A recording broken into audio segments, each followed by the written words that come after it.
السلام عليكم ورحمة الله وبركاته. يهودا iyo maasoniyada afkoodu waa qabsashada cuquusha dhalinta soo kacaysa iyo caruurta yaryarka. Haddaba qaabkee ayaa cuquushana loo qabsanaya anagoo soo jeedna? Jawaabta oo fudud ayaa ah waxaa lagu soo marayaa dhanka warbaahinta oo la isku dayayaa in caqligaaga la qabsado, mabda iyo akhlaaqdii uu lahaana laga tirtiro.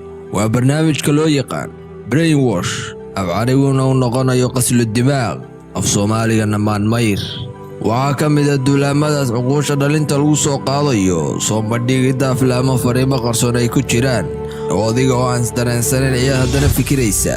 dhalinta Soomaaliyeed waxay aad u daawataa aflaamta Hindiga ee Hindiya ay soo saarto. Tusaale ahaan, markii ay soo bandhigayso filim ka hadlaya colaadda iyada iyo Bakistaan u dhexeeya, waxaa lagu muujinayaa askariga Hindiga nin sharaf leh, halgamaa ah, lagana gardaran yahay, halka askariga Bakistaaniga lagu muujinayo nin irhaabiya, khiyaanoole ah, soona duulay.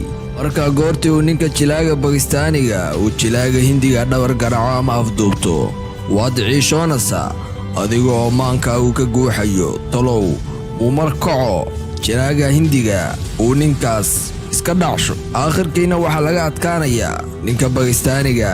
haddaba adiga oo muslim ah, maxaa sababay in aad dal walaalahaaga aad saad u nacdid adigoo noloshaada caadiga gaalka nacib? dabcan eed malihid ee waa fariimaha qarsoon ee lagugu tallaalayo.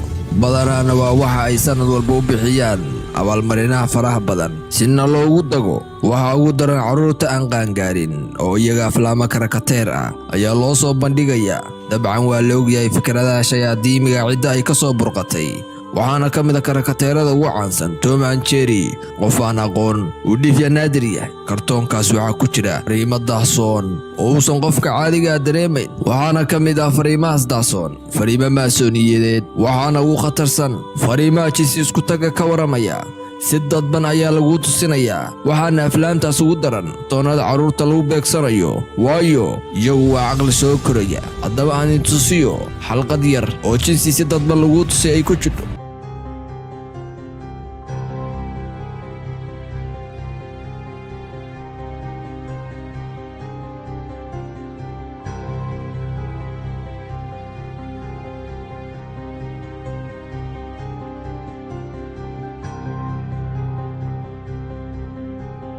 si cad oo biyo kama dhibcaan ah uma ogsoonin waxa ay ula jeedaan xalqadan iyo sababta ay uga dhigeen mid dahsoon oo aan la dareemayn. sida la hubo ayaa ah in ilmaha daawanaya uusan fahmi karin sirta ka dambaysa muuqaalkan. si madadaalaha ama ciyaaraha uma ay soo bandhigin. arrinka ay ka siman yihiin ayaa karakateeradaas lama soo bandhigo kartoon ilaa waxaa ku jira fariin dahsoon oo jinsi isku tag ka waramaysa oo ay maasoniyadu ku soo dhex darsatay.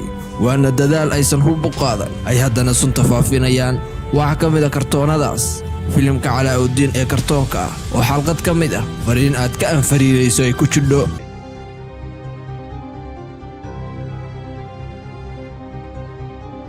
bal ila eega si fiican haddii loo eego.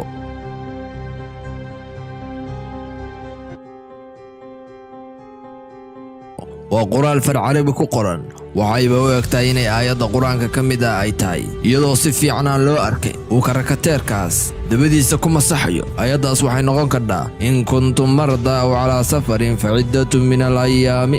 intaa keliya ma aha ee waad arkaysaa wiilkaas waxa uu isku ekaysiinayaa sanabka Ibraahiima ee Hindiya laga caabudo, waana dacwad Ilaahay loo shariig yeelayo. kartoonkaas waxaa laga matelay wejigiisa loona ekaysiiyey maasoniga Anthony LaVey.